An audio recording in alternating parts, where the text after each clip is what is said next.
Today we're going to be talking about the difference between Division III quarterbacks and Division I quarterbacks. So this first play on film here is going to be from Michael Penix Jr., and this is a display of the arm strength needed to play the Division I quarterback position, right? So this is just an absolute rope from the opposite hash across the field, balls on a dart, and these are the types of throws they expect you to make at the collegiate level, guys. So like me personally, I train a lot of quarterbacks in the Southern California area, right? Southern California is just a hotbed for quarterbacks. Ton of talented quarterbacks come out every year, and this time of year especially, there are constantly college coaches coming out to different high schools to scout the quarterback position. And, the quarterbacks will get to throw for these scouts, right? Like after their offseason lift, whatever, they'll throw for the scouts. And the players that I train, we always talk about the throws that they're going to ask them to make, what throws they did ask them to make in the past. And it's always throws from the opposite hash. They want to see if you have Division I level arm strength, guys. So they're going to ask you to throw a deep crossing route across the field. They're going to ask you to throw from the hash a 10-yard speed out, a 18 back to 16-yard comeback on a rope,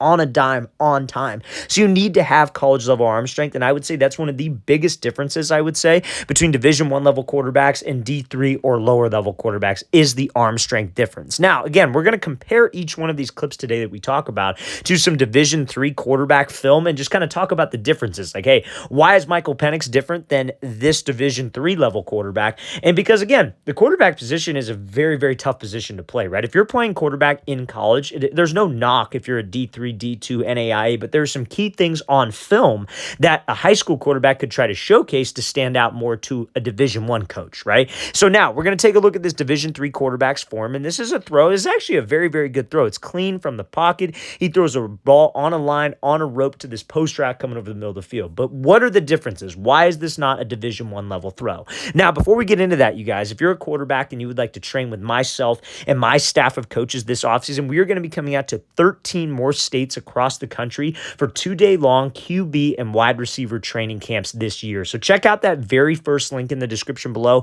if you'd like some more information on how you can train with us. We're going to be coming all the way out from Las Vegas, Nevada to Los Angeles, California.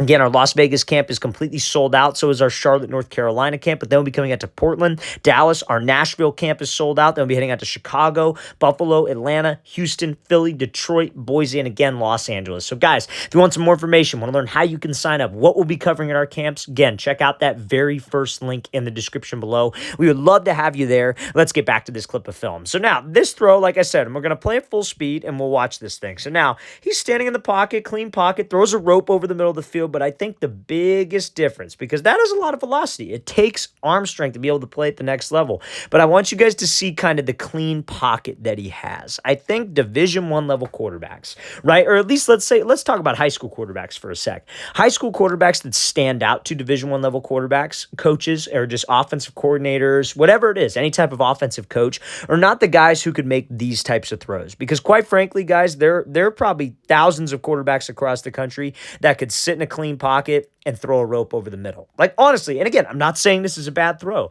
but these are not plays that will, impress a college coach. The plays that are going to impress a Division I level college coach is where you're standing in the pocket. Maybe you got to buy some time and move left. Maybe you got to step right, and then you throw a rope. Maybe you get an unblocked guy coming off the edge. You stand in the pocket, you get hit, and you throw it, and you're throwing while you get hit. Those types of plays are the plays that they're going to expect you to make at the D1 level, not the clean pocket type of throws. Like, again, not to say that this is a bad throw, not to knock this quarterback, but let's look at some more film of Michael Penix, right? As again, there's obviously more differences between, a D1 level quarterback and a D3 level quarterback, right? But one of them is arm strength. Now, the second one I would say is being able to make the uncomfortable throws. And these are plays that you have to showcase on film. This is a great example of Michael Penix making an off-platform throw. So what do I mean by off-platform? So he goes back, he's looking right, feet are not set, and he's able to throw this ball back to like a second, third read across the field. His feet are set, because again, you hear all the old school quarterback coaches like, oh, get your feet in line, got to get your feet set. And if you could get your feet set, get your feet set.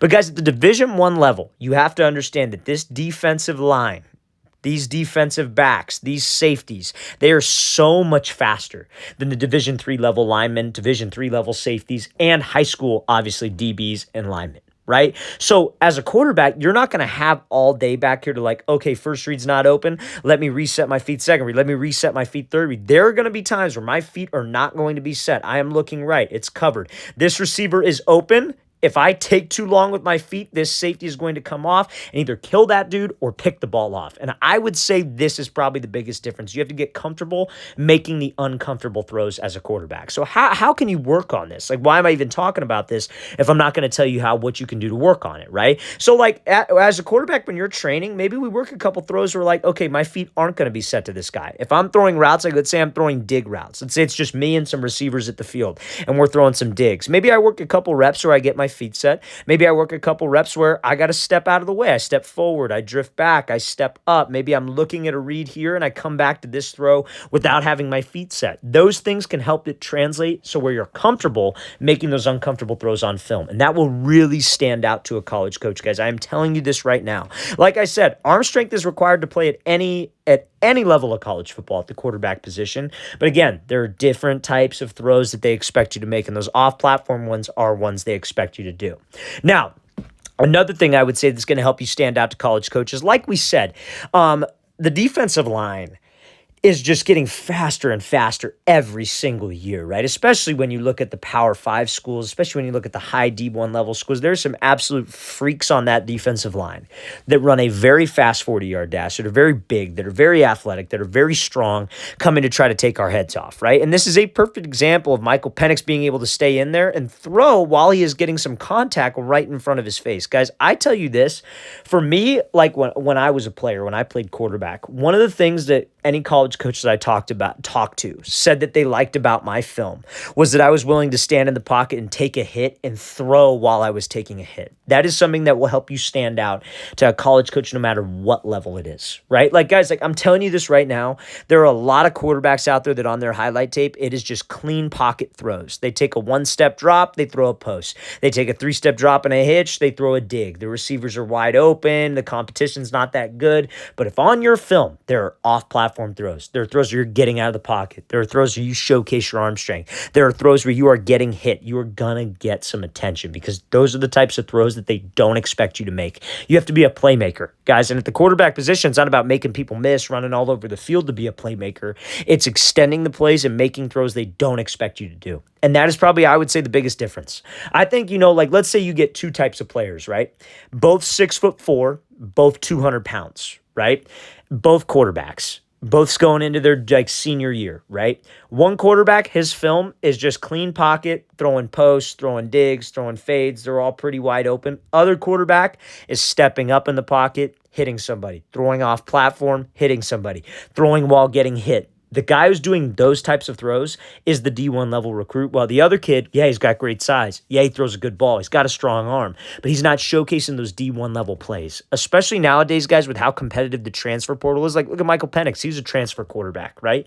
With how competitive it is, that's the only way that you could stand out to a D1 level coach. Okay, fellas? So I hope this gives you guys some value. I hope you could learn a few things from this and know how to structure your highlight tape to stand out to those coaches.